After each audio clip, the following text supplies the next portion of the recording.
and welcome into this bonus episode edition of the Locked On Florida Panthers podcast and the Locked On Winnipeg Jets podcast. We are part of the Locked On Podcast Network, where it's your team every day.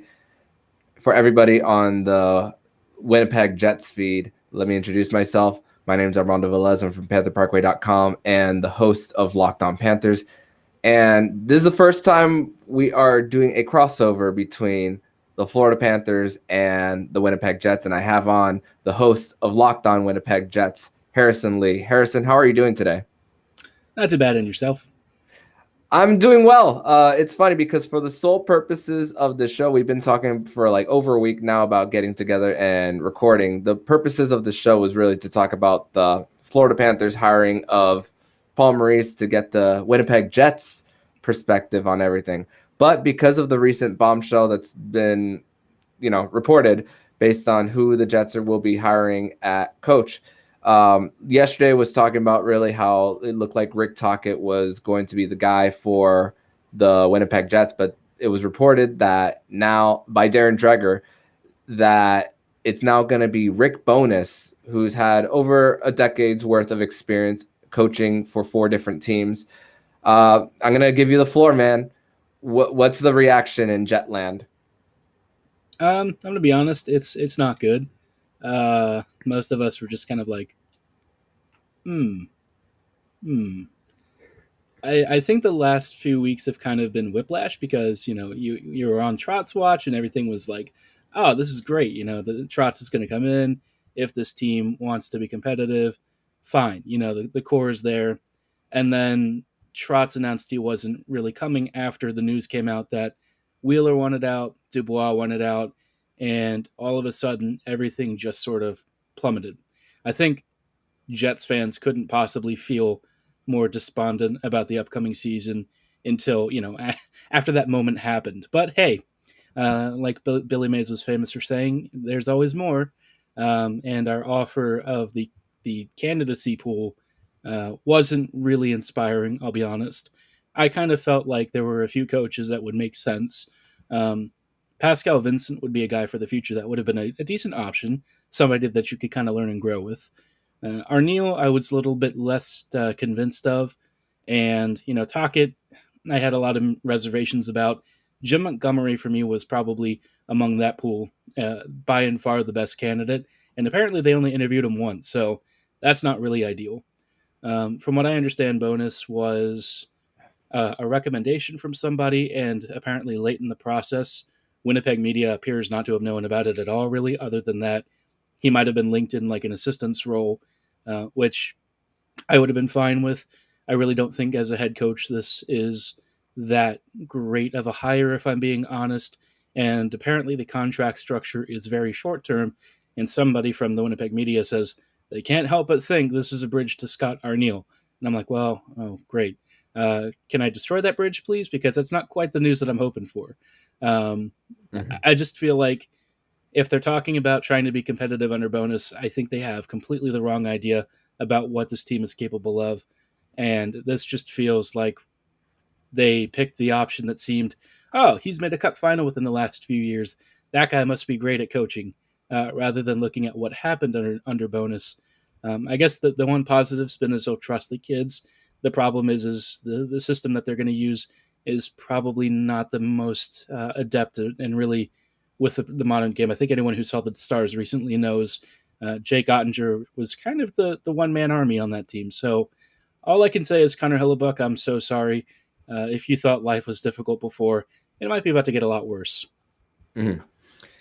And we think about Rick Bowness's career. This would actually be his, if you count a gap in between where Winnipeg didn't have a hockey team, this will actually be his second time being the coach of the Winnipeg Jets. He was the coach for the Winnipeg Jets team before they moved to Arizona back in the late 80s. And then I also think about situation in New York when he was there. I mean, it was in the middle of the down years after them winning the cup and an ownership change. By the way, if anyone out there hasn't watch the 30 for 30 big shot about John Spano and the New York Islanders, highly recommend it. So Rick Boweness was there during that time, during that crazy time in New York as well. But three playoff appearances in 12 seasons for Rick Boweness during his time as coach, and we're gonna get into the playoffs for Paul Maurice in segment number 2. But let's continue the focus on the Winnipeg Jets for a second. I mean, Barry Trotz, there was no connections for Florida, so I closed that door for Trotz way before Paul Maurice was even hired for Florida. But it looked like if there was a team that he was going to go to, it would have been his hometown in Manitoba. But then when you say Connor wants out, Pierre-Luc Dubois wants out, I think in that situation, if those two variables change, we could be talking about a very different story for Barry Trotz. But I don't want to discredit him wanted to take time for his mental health as well. Or when you talk about bridge deal, we could also think of it as, if it doesn't work out early with the Winnipeg Jets, if Trotz is also ready to coach again, they could go for another run at him. Yeah, I think, Winnipeg has options here. My concern is that I think Trotz probably doesn't want to come to the Jets. And I think once he was willing to walk away, the only reason he would probably return is most likely in like a more management capacity. So I think in terms of like the head coaching stuff, I think that part at least most likely is over. I think that door is probably closed. Not that it's like impossible. I just feel like given Trotz wasn't really tempted enough, I think he was really close to confirming with the Jets, but his family has a lot of specific needs. And I think he just, he's been coaching for a long time, and all that time away from your family puts a lot of stress. And I believe his son, has some special needs. And, having had experience with that personally, I know it can be a lot on the family. And if he feels that he wanted to spend more time and help take care, I can understand completely why this for him would be a really important time to maybe take a year off and kind of assess what his life is like going forward, because he's been coaching for so long. He's already got a cup. And at this rate, what left does he want to prove? And so in that respect, I totally understand, and I get it. I just think for the Jets, the pool of candidates for me wasn't really super exciting. I honestly wanted them to go a little bit outside of the box. Even Burnett would have been interesting. I think Andrew has a lot of deficiencies in certain areas, but I think with time and experience, he could be an interesting candidate for the long term. And it's okay if the Jets in the short term are not particularly good. I'm fine with that. I just want them to be like watchable and fun. And if they suck and kind of tank for a pick, that's totally okay with me. But I don't think the Jets, especially financially, are excited about that sort of prospect. So Boweness, I think they think he's going to be the guy to at least try and stabilize things in the interim. And who knows what the plan is long term, because every time I feel like I get a sense of the Jets, they surprise me in maybe not the best way. And hopefully for you, there's less of those surprises. We're gonna transition over to the next segment where we're gonna turn it around for me, and now we're gonna be talking about Paul Maurice and his fit with the Florida Panthers and getting the Winnipeg Jets perspective on everything. We're going to talk about that next on the Locked On Florida Panthers and Locked On Winnipeg Jets podcast. But first, we're going to tell you all about BetOnline. And BetOnline.net is your number one source for all your betting needs and sports info. Find all the latest sports developments, league reviews, and news, including this year's NHL free agency draft, Major League Baseball All-Star Game, and more. BetOnline is your continued source for all your sport wagering information, including live betting, esports, and more. And BetOnline remains the best spot for all your sports scores, podcasts, and news this season. BetOnline.net is the fastest and easiest way to check in on all your favorite sports and events, including MMA, boxing, and golf. Head to the website today or use your mobile device to learn more about the trends and action. BetOnline, where the game starts. Second segment here on this crossover edition of the Locked On Florida Panthers podcast and Locked On Winnipeg Jets podcast. I'm Armando Velez. I got Harrison Lee here of Locked On Winnipeg Jets. And Harrison, so it's been over a week now that the Panthers have brought in Paul Maurice to be the next head coach of the Florida Panthers. And, I was starting to warm up to the idea of Paul Maurice even before the hire had even happened. And I just want to talk to you a little bit about I want to get your take on the Paul Maurice experience, because he was there in Winnipeg for a long time, had 2 different stints in Carolina. Talk about the Paul Maurice experience from your perspective. Oh, okay. So there's 2 versions of Paul Maurice that I think exist. The first version is the optimistic one. There is a time when Maurice very much played very high octane hockey, wanted the Jets to be aggressive. You saw that 2017-2018 team was just, I would say, in the last 15 years, they're one of the best teams to not actually win the cup. They were just amazing at what they did. Waves of pressure, defenses jumping into the rush, and the consistent cycle game that they built, a power play that just shredded opponents, and really good puck movement at even strength. You could just feel that every time a new line came on, they threatened to overwhelm the opposition constantly. And of course, it all came to an unceremonious end in the conference finals. But still, that team, it always lives in like a rent free in my head as probably one of the best Jets teams I'll ever live to see. And that version of Maurice was great because I felt like he, for the most part, stepped out of the way of the team, which I think too many coaches these days try to engineer stuff a little bit, over engineer. And sometimes that doesn't always really help. Sometimes you just have to let your natural talent and ability fit into the systems more so than trying to make them and force them into a fit that doesn't really make sense. The other version of Maurice that exists kind of goes in the opposite direction. And I think especially when he doesn't trust the defense to really facilitate offensive progression without giving up chances going the other way, this version of him really preaches a lot of conservative hockey that's not exactly exciting. It's very low event. Oftentimes you'll have 3 forwards inside the offensive zone kind of being isolated, which is not great. And I think in part with the coaching staff that he had as his assistants, a lot of Winnipeg's issues became really magnified. The dump and change stuff in terms of, really weak defensive support in the offensive zone. And in the defensive zone, the Jets kept throwing stuff along the boards consistently, which got picked off, and often led to a lot of headaches for Connor Hellebuck, a lot of headaches for the defense, really poor first passes from the blue liners. And at times, the Jets played worse than lottery teams. They were a lottery team that was basically carried by Hellebuck for the end of Paul Maurice's tenure. The first few years with him were pretty solid, but after that 2017-2018 team, everything just started to cave in.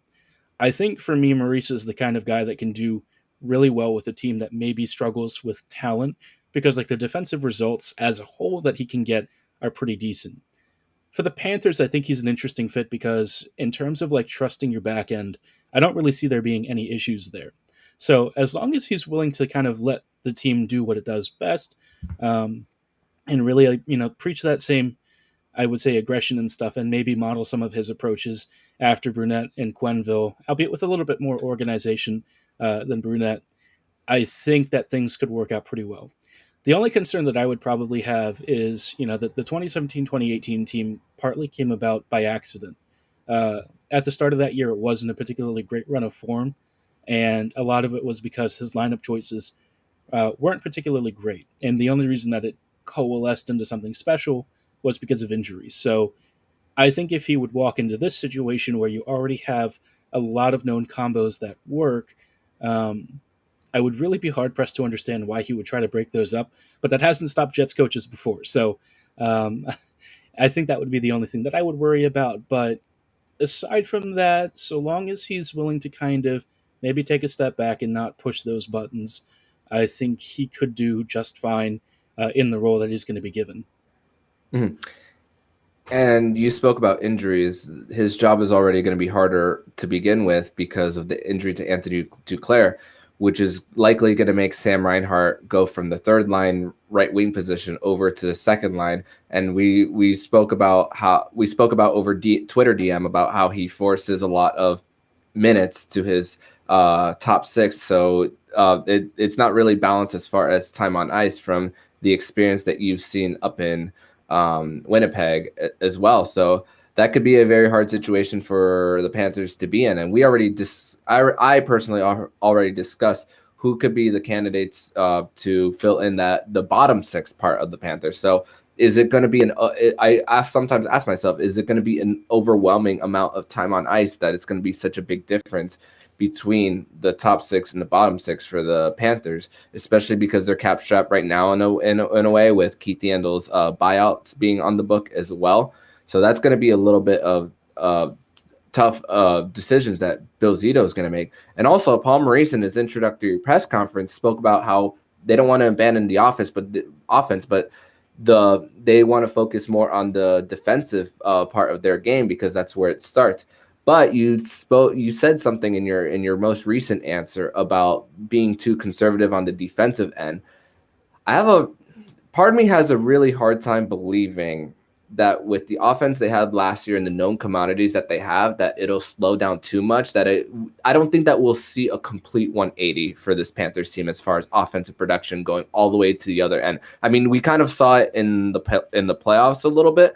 Their defense was, at least their goaltending was really good in the playoffs, but the offense just didn't come through. But I think it's more, once again, a lack of experience with Andrew Burnett. And you also mentioned organization that Paul Maurice has there. So that's what I think really has helped with the coaching change and what could bring, what could make these players better. Yeah, I think so long as I think that his changes have to be more on the defensive side in terms of like how guys mark in the systems, how they track back, where they're positioned prior to plays occurring. I think that there's stuff that he can do, because Burnett definitely seemed to preach a lot of offense first. But of course, when it came to dealing with counters off the rush and stuff, the Panthers really got killed there. And it was very apparent towards the end that they were starting to tire out just in general. So maybe Maurice's approach might work a little bit better to try and conserve energy.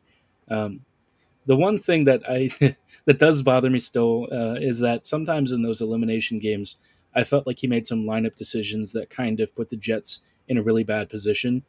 So I'm hoping that it doesn't come to that with the Panthers. I think for the most part, I think that there is a decent chance of it being a fit. I didn't feel Maurice, for me, was the number one candidate that I would have installed there. But Agreed. So long as he kind of goes back to his tactics and approach that worked in 2017, 2018, I think it can be an okay marriage. Mm-hmm. And Andrew Copp was one of those players that got healthy scratch in the Game 7 against the Vegas Golden Knights. And I just saw a report saying that Andrew Copp will be testing free agency. And with the Rangers advancing as far as they did, that pick turned into a first-round pick for the Winnipeg Jets. So maybe an opportunity for the Jets to enhance what I don't know if you call it a rebuild or retooling. I don't know what you call it there. Yeah, I don't think anyone at this point knows, because the Jets haven't really tipped their hand. And honestly, like a rebuild would have been the right decision. But if Bowness is intended to not even just retool, but just try and make this team competitive, I don't have a lot of hope right now. We'll get more into the futures for the Panthers and the Winnipeg Jets in the next segment of the show. We're going to talk about that next. But first, we're going to tell you all about Built Bar and introducing the Coconut Brownie Chunk Puff. From the people who invented healthy and tasty comes the latest gift to your taste buds. You probably have tried the amazing Coconut Brownie Chunk Built Bar, but guess what? Your friends at Built have given Coconut Brownie Chunk the Puffs treatment. That's right, the Coconut Brownie Chunk Built Bar flavor you love in a deliciously chewy marshmallow covered in 100% real chocolate. It's a fluffy cloud of chocolate brownie goodness. But stop drooling and listen. They are good for you. Low calorie, low sugar, high protein, all delicious. Coconut brownie chunk puffs are only here for a limited time. Go to Built.com to make sure you don't miss out. They're going fast because they taste amazing. All Built bars are made with calcium protein, which your body absorbs more efficiently and provides a ton of health benefits. Eat something good that tastes good and is good for you. The best part about Built Puffs is, of course, they taste amazing, but you can enjoy them guilt-free because they are actually good for you. They are the perfect treat, perfect when you've got a craving, you need to satisfy the sweet tooth, or if you need a quick, healthy snack. Go to Built.com, use promo code LOCK15 to get 15% off your order. Use promo code LOCK15 for 15% off at Built.com. Third and final segment here on the Locked On Florida Panthers podcast and the Locked On Winnipeg Jets podcast. I'm Armando Velez. I got Harrison Lee. And because I'm from South Florida, I have to say this. The Winnipeg Jets are the type of Jets that we actually like down here. We don't like those other Jets. So had to put that in the show, Harrison. But let's talk about futures for both of these teams of what next year's could look like. And, the Panthers are coming off winning the President's Trophy and then, getting swept in round 2 against the Tampa Bay Lightning. Of course, they didn't look their best in round 1 against the Washington Capitals, but hey, they found a way to out-talent the Capitals. And with the Panthers, I realize that this Paul Maurice hire brings in experience as well. But I also think that with the landscape of the NHL as well, along with the flat cap and that the fact that teams that are selling can easily manipulate other teams saying, hey, you want our players at the deadline? Give us as many picks because we know you are in a cap crunch. So there's an opportunity for these teams that are rebuilding or on the verge of a rebuild, like the Winnipeg Jets. They could manipulate more teams to get more first round picks, and hey, who knows? And a Pierre-Luc Dubois trade can bring something there, even though they already traded for him a few years ago. But there's also an opportunity for a buyer to completely fall off the cliff as well, because the Panthers, this team, of course, they still have their core around them, but as far as the complementary pieces that are going to be added this offseason, and we don't know how much of a known commodity some of the AHL players are going to be when they do make their way up, like a Grigory Denisenko and a Cole Schwitt. This also for the Panthers could be an opportunity for them to fall flat on their face as well. Not something I wish as for this team, but it's an opportunity for them as well to either. I think this could go one of two ways: either go all the way or fall flat on their face and be in the middle. Where injuries could catch up to them, and then those $5 million-ish of Keith Yandel's buyout that's on the books, it would be needed to go elsewhere, but they can't. So that's where I stand really on the Florida Panthers side of things, even though I'm very hopeful for this upcoming season. How about the Winnipeg Jets perspective on things? Prognosis is failing. I'll be honest. It's not feeling great right now. The Jets are kind of in this weird purgatory spot where you're not really good enough to compete, but you also have a lot of players who are sort of in their prime ages. And, the fans have spent a decade watching this team. And sure, the Jets have made the playoffs a number of times. But when you really think about it, only 2 of those appearances were meaningful. The rest were basically Hellebuck doing Hellebuck with some supplemental support. I mean, it's not like it was completely him, but obviously it was clear that finishing talent and stuff kind of subbed for actually playing competent hockey at times. The Jets have continually had a really poor penalty kill. The even strength play has been pretty mediocre, and the power play has kind of gone in and out of being really good to kind of mediocre, back to good again, and it's just pendulum swinging constantly. So I think the Jets are basically marred by inconsistency in a lot of areas, but one thing that has kind of been consistent is that they've been underwhelming.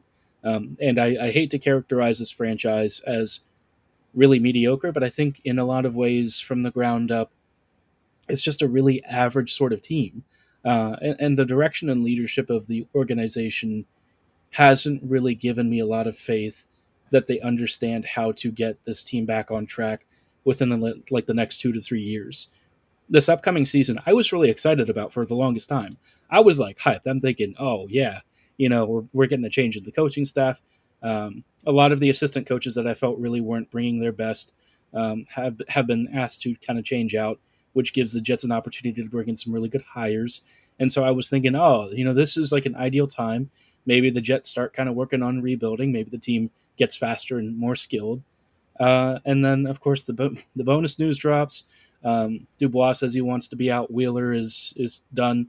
I'll say for Wheeler, I think that's probably for the best. He just physically can't keep up these days on like a first line deployment. The days of him where he could just sort of carve opponents and sort of run by defenders definitely is past. But I still think that in the right role, he'll be productive elsewhere. It's just I don't think for the Jets it really makes sense anymore.